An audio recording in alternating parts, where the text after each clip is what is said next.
fever has claimed 214 lives in Nigeria, with the case fatality rate rising to 25%. According to the Nigeria Center for Disease Control and Prevention, Lassa fever situation reports. Hi, welcome to What's Happening. These are our top 10 stories countdown today. At number 10, Starmer announced Monday that he will stand down as Labour leader and Prime Minister, ending months of political turmoil and opening a contest to replace him. The announcement follows mounting pressure on the Prime Minister after Labour suffered heavy losses in local elections in May and faced an increasingly vocal rebellion from his own lawmakers over his leadership and policy agenda. The move comes less than 2 years after Starmer led Labour to one of its largest parliamentary majorities in the 2024 general election. At number 9, fresh champions emerged at the 47th Central Bank of Nigeria's Senior Tennis Championship in Abuja at the weekend, with titles claimed across all 4 events: men's and women's singles and men's and women's doubles. The most compelling storyline of the tournament belonged to Etoro Bassi, an 18-year-old making her debut at the Senior Championship. Playing in her first ever CBN Senior Tennis final, Bassi defeated two-time International Tennis Federation Junior Champion Ogun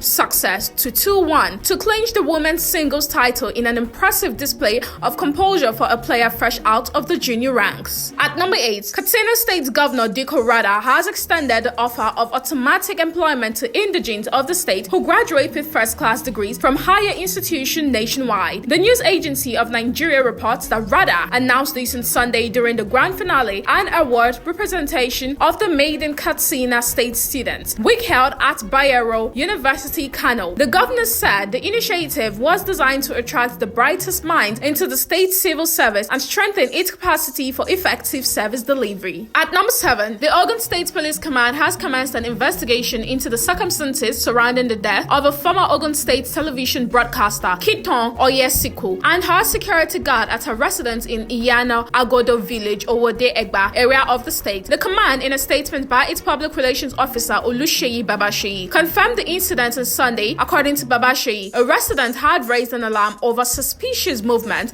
around the premises on Sunday, prompting police officers to visit the house. Babasheyi stated that preliminary findings showed signs of forced entry and disturbance within the residence. At number 6, the Joint Admissions and Matriculation Board has formally ended admissions into affiliated degree programs run by colleges of education, marking a major shift in Nigeria's teacher education system and effectively making the Nigeria Certificate in Education the sole entry route into the institutions from the 2026 to 2027 academic session. The decision is contained in JAMB's newly released NCEND Agric registration guidelines issued by the Office of the Registrar in June 2026. JAMB also ruled out direct admission into 100 and 200 levels in colleges of education, insisting that all fresh entrants must now come through the NCE program. At number 5, troops of Sector 2 Joint Task Force Operation Fasanyama have recorded fresh operational successes in Sokoto and Katsina State, repelling a terrorist attack, rescuing abducted victims, neutralizing suspected terrorists, and recovering weapons, motorcycles, and rustled livestock. According to the military, the operations were carried out on June 21st and 22nd as part of ongoing efforts to combat terrorism and banditry across the Northwest region. In a statement issued on Monday, the Media Information Officer of Operation Fasanyama, Lieutenant Colonel Aliyu Danja, said troops foiled an attempt by armed terrorists to infiltrate Turata town in Sokoto State after acting on credible intelligence. At number 4, it was a gloomy weekend in Ibadan, the Oyo State capital, as multiple vehicle accidents on the Ibadan end of the Lagos to Ibadan Expressway claimed at least 5 lives. The accident occurred on Friday night at about 10 p.m. and involved several vehicles, including tankers, trucks, and smaller vehicles. 8 people were rescued alive from the scene with varying degrees of injuries. The incident occurred around Satguru Maharaj G village just before the Ibadan toll gate. According to the Oyo State Fire Service Agency, the accident involved 6 trucks, 2 Toyota Hilux vans, and 2 cars. At number 3, the Independent National Electoral Commission INEC has declared Rabiu Aiki of the All Progressives Congress as the winner of the Zuru State Constituency by-election for the Kebbi State House of Assembly. Announcing the result at the collation center, the collation officer Mohammed Danladi of the Federal University Birnin Kebbi said Rabiu Gaba Aiki polled 4,871 votes to defeat Aliyu Muhammad of the Labour Party, who secured 168 votes. At number 2, Justice Mohammed Umar of the Federal High Court Abuja has ordered the remand of Omoyele Sowore, the presidential candidate of African Action Congress in Kuje Correctional Center. In a short ruling, Justice Umar ordered Sowore to be kept in the Correctional Center pending the hearing and determination of his motion for stay of the order for revocation of his bail and bench warrant. The judge subsequently adjourned the matter to June 24th for hearing of the application for stay of the order for revocation of his bail and bench warrants. At number 1, Lassa fever has claimed 214 lives in Nigeria, with the case fatality rate rising to 25%. According to the Nigeria Center for Disease Control and Prevention, Lassa fever situation report for week 23, the fatality rates represent an increase from the 18.9% recorded during the same period in 2025, according to the NCDC. The predominant age group is 21 to 30 years, with cases ranging from 1 to 93 years and a median age of 30 years. The agency said that to coordinate the response, the National Lassa Fever Multi-Partner Multi-Sectoral Incident Management System remains activated. That's all for today. See you next time on What's Happening.